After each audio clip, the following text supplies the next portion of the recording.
కథాస్రవంతి నిరంతర కథాప్రసార వాహిని కథల భాండాగారం కథాస్రవంతిని ఆదరిస్తున్న అభిమాన శ్రోతలకు నమస్కారం. ఈనాటి కథకు స్వాగతం. ఈరోజు మీరు వినబోయే కథ ప్రణయలేఖలు. కథ రచన స్వర్గీయ మునిమాణిక్యం నరసింహారావు. వినిపిస్తున్నది పప్పు భోగారావు.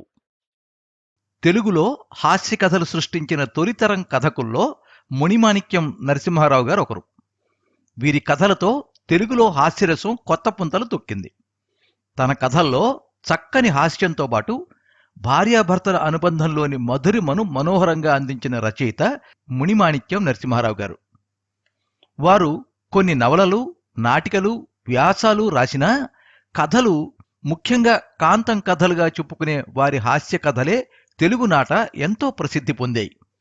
కులమింటి కోతి, మా ఆవిడ పతిభక్తి, దొంగ పెద్ద మనిషి, ప్రయాణ సన్నాహం, కాంతం కైఫియత్తు, ది పర్ఫెక్ట్ వైఫ్ మొదలైన 60 కథల దాకా మునిమాణిక్యం వారు రాశారు.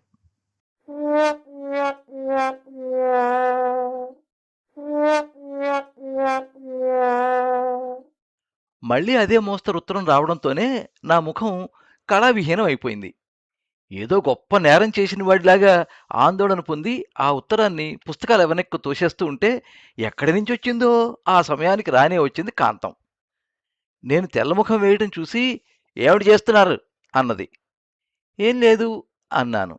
ఏం లేకపోవడమేమి, ఏదో ఉంది చెప్పరాదు అంది కాంతం అసూయాగ్నిని కళ్ళల్లో వెలిగించుకుంటూ.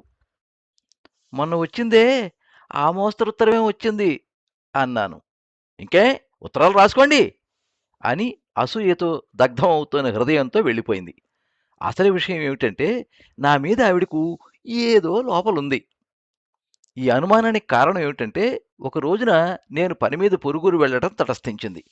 ఆ రోజే ఒక ఉత్తరం వచ్చింది నాకెక్కడి నుంచో. అందులో ఒక పంక్తి మాత్రం ఇంగ్లీష్ రాసి ఉంది. సాధారణంగా నా ఉత్తరాలు మా ఆవిడ చూడదు, చూడాలన్న కుతూహలమూ లేదు. కానీ ఇంత క్లుప్తంగా రాసి ఉండటం మూలాన ఏమిటా అని ఆవిడికి కుతూహలం కలిగింది. ఇంగ్లీషు బహుకొద్దిగా వచ్చు, అంటే అక్షరాలు గుర్తుపట్టడం బాగా వచ్చు. పరిచయ శబ్ద సముదాయం ఒక 100 మాటలకు మించి ఉండదు. ఉత్తరంలో ప్లీజ్ రిమెంబర్ అని ఒక చిన్న వాక్యమే ఉండటం మా పోట్లాటకు అంతా మూలం. చావు కబురు ఏమో అని భయం వేసిందట పాపం. కింద సంతకం చూస్తే శేషు అనుంది. ప్లీజ్ అంటే తెలుసు కానీ రిమెంబర్ అంటే తెలియదు. అందుకని వారపు కుర్రవాడికి చూపి అందులో ఏముంది అబ్బాయి అని అడిగిందట. వాడి తెలివి చూడండి, నా కర్మం కాలితే నన్ను ఎల్లప్పుడూ జ్ఞాపకం ఉంచుకో అని ఎవరో రాశారండి. కింద సంతకం ఎవరిది అంటే శేషు అనే అంతవరకు అక్షరాలు స్పష్టంగా ఉన్నవి. అక్కడ నుంచి వంకర గీతలు తప్ప ఏమీ తెలియడం లేదు అన్నాడట. సరే, వాళ్ళిద్దరికీ ఒకే అభిప్రాయం కలిగింది. ఒక స్త్రీ వ్రాసి ఉంటుంది అని శేషు అని ఉంది కాబట్టి శేషమ్మ అనో శేషారత్నం అనో శేషగిరి అనో పేరు గల స్త్రీ రాసిన ఉత్తరం అని గట్టి నమ్మకం కలిగింది.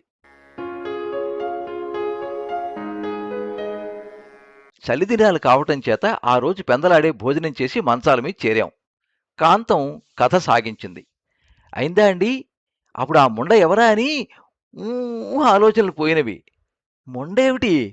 అదే ఆ ఉత్తరం రాసింది. ఉత్తరం రాసినంత మాత్రాన తాడు తెంచావు. ముండ కాకపోతే ముత్తైదువా అంటే మొగుడి యందు భక్తి విశ్వాసాలు కలవాళ్ళు పరాయి మగాళ్ళకు ఉత్తరాలు రాస్తారా ఏమిటి? ఎవరైనా స్నేహితురాండ్రు నాకు ఉన్నారని ఊహించకపోయినావా? మీకు ఆడవాండ్లకు స్నేహం అంటే ఒకటి, ఇది అంటే ఒకటే. మగవాడికి ఆడదానికి మధ్య ఉండగల సంబంధం ఒక్కటే, అది భార్యాభర్తల మధ్య ఉండటం సమ్మతం. పరస్త్రీతో ఏ రకపు సంబంధమైనా సరే ఉండడం అసహ్యం.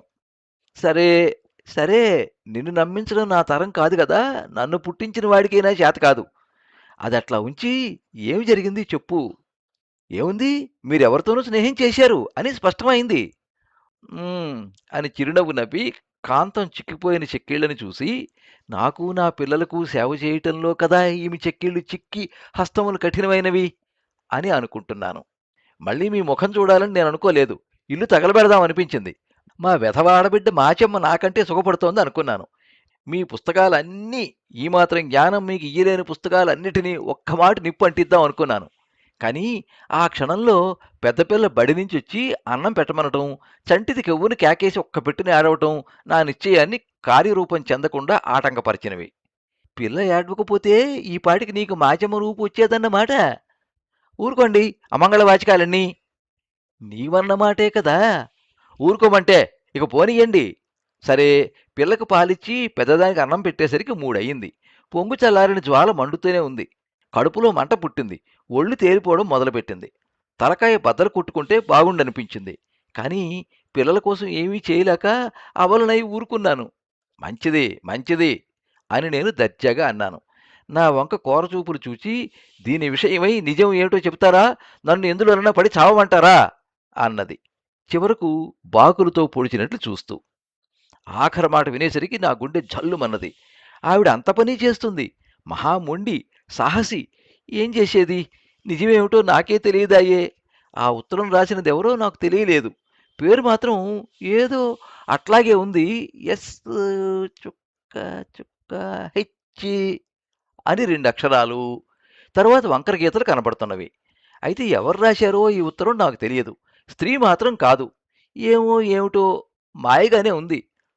నా మాట నమ్ము. నేను ఏ స్త్రీతోనూ స్నేహం చేయలేదు. నన్ను అనవసరంగా ఎందుకు అనుమానించి గృహంలో కల్లోలం తీసుకొస్తావు?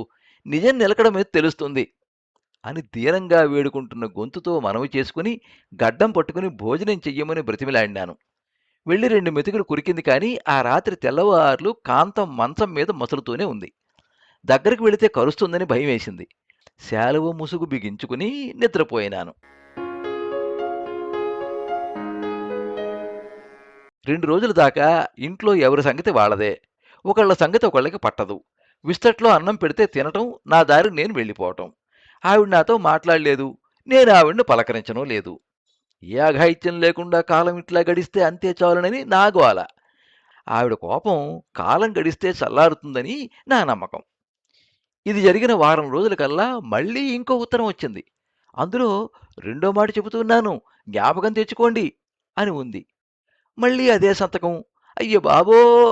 ఇదేదో నా కొంప తీయటానికే వ్రాస్తోందని అనుకుని రహస్యం బయటపడ్డదాకా ఈ ఉత్తరాలు చింపివేయటానికి ఇష్టం లేక పుస్తకాల వెనకాలకు తోస్తూ ఉంటే కాంతం రావటం, నన్ను పట్టుకోవడం జరిగింది.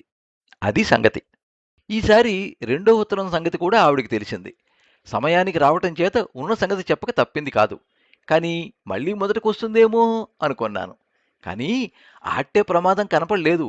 సముద్రం మధ్యన తుఫాను పడితే తీరవాసులకు కొంచెం భయకారణమైనా ఆపదలు ఏనట్టే ఆమె హృదయ మధ్యమంలో ఏం పుట్టిందో అక్కడే అణిగిపోయింది. అయితే ఎవరైనా స్త్రీ నన్నెప్పుడైనా కలుసుకుని మాట్లాడి ఇట్లా రాస్తున్నదా అని సందేహం కూడా కలిగింది. అట్లా జరిగినట్లు జ్ఞాపకం లేదు. ఇదేదో మాయగా ఉంది. నాకు ఊహలు బయలుదేరినవి. అవన్నీ వట్టి పగటి కలలు సుమండి. ఒక చక్కని స్త్రీ నన్ను ఇట్లా ప్రేమించి ఉత్తరాలు రాస్తున్నదని, నేను జవాబు రాయకపోతే తానే వచ్చి నన్ను కలుసుకుంటుందని ఒక ఊహ. కలుసుకుంటే ఎట్లా? కాంతంతో చెప్పటమా? చెప్పకపోవటమా? చెబితే కొరికేస్తుందే.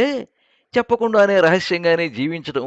ఆమె వల్ల నాకు ప్రేమానుభవమే కాక కావలసినంత ధన సహాయం దొరుకుతుందని, ఈ సేవకా వృత్తి మానేయవచ్చునని మరొక ఊహ. ఉద్యోగం మానేస్తే కాంతం కనుక్కుంటుందని మరి ఒక ఉప ఊహ. సరే, మానేయకుండా జీవిద్దామని సహాయ ఊహ.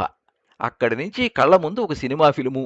మోటారులు, తోటలు, విహారము, పెద్ద పెద్ద పట్టణాలు చూడడము, విందులు, పాట కచేరీలు, ఏమిటో ఏమిటో కనబడటం. ఇంతలో పసిపిల్లవాడు కెవ్వున కేకేసి ఏడవటం. తల్లి చంటివాడికి పాలిస్తూ లేవటానికి వీల్లేక, ఏమండోయ్, ఏం వినపడడం లేదు?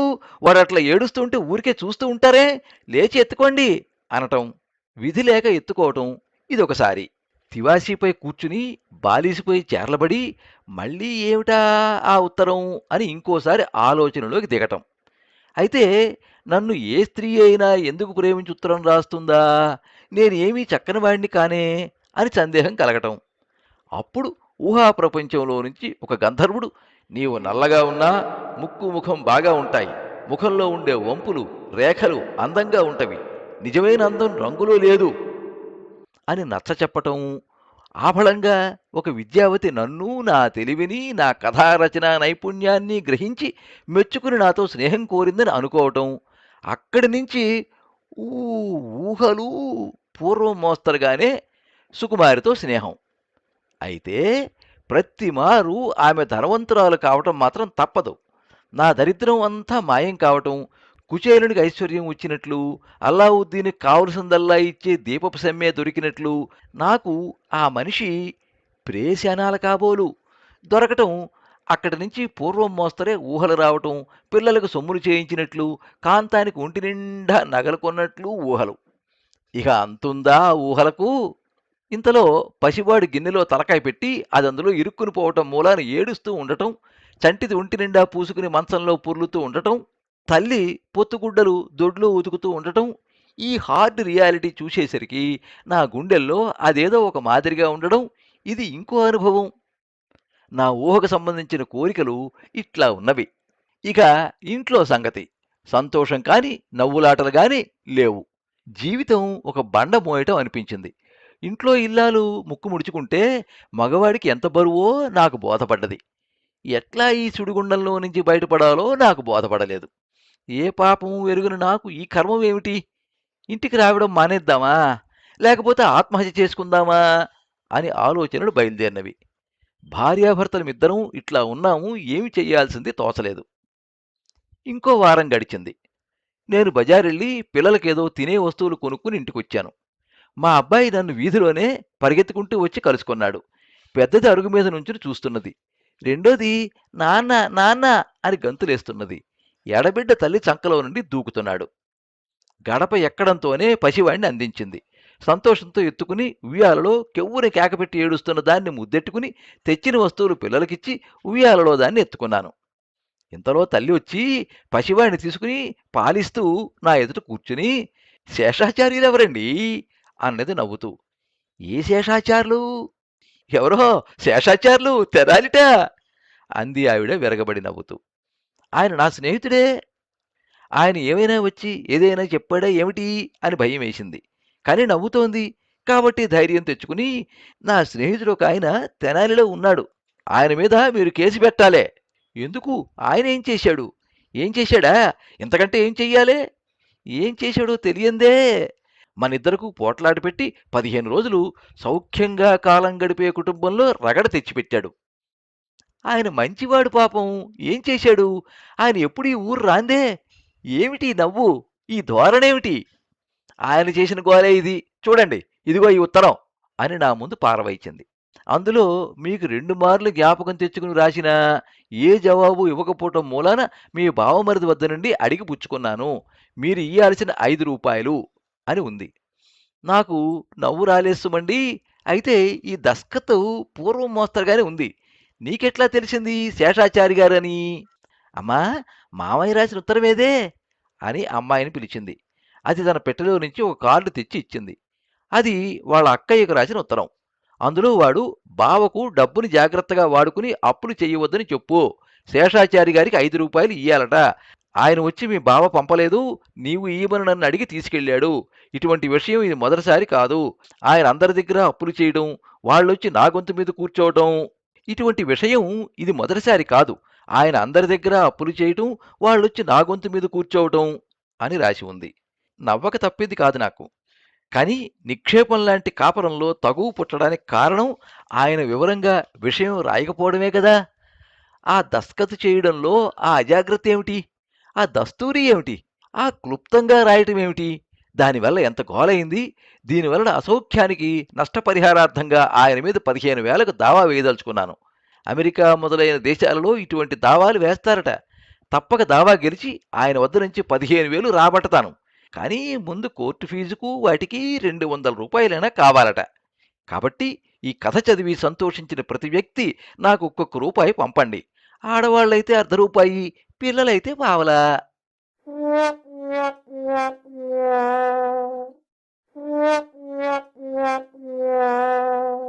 మీరింతవరకు ప్రణయలేఖలు కథ విన్నారు. రచన స్వర్గీయ మునిమాణిక్యం నరసింహారావు. వినిపించినది పప్పు భోగారావు. ఈ కథ కథనం మీకు నచ్చినట్లయితే ఈ వీడియోని లైక్ చేయండి, మీ మిత్రులకు షేర్ చేయండి, మీ అభిప్రాయాన్ని కామెంట్స్లో తెలియజేయండి. మీరు మొదటిసారి ఈ ఛానల్లో కథ వింటున్నట్టయితే ఈ ఛానల్ని సబ్స్క్రైబ్ చేసుకోండి. పక్కనుండే బెల్ ఐకాన్ని తప్పకుండా నొక్కండి. ఈ ఛానల్ ద్వారా వినిపించే కథలు, కబుర్లు, వ్యాసాలు అన్నీ ఎప్పటికప్పుడు మీకు అందజేయబడతాయి.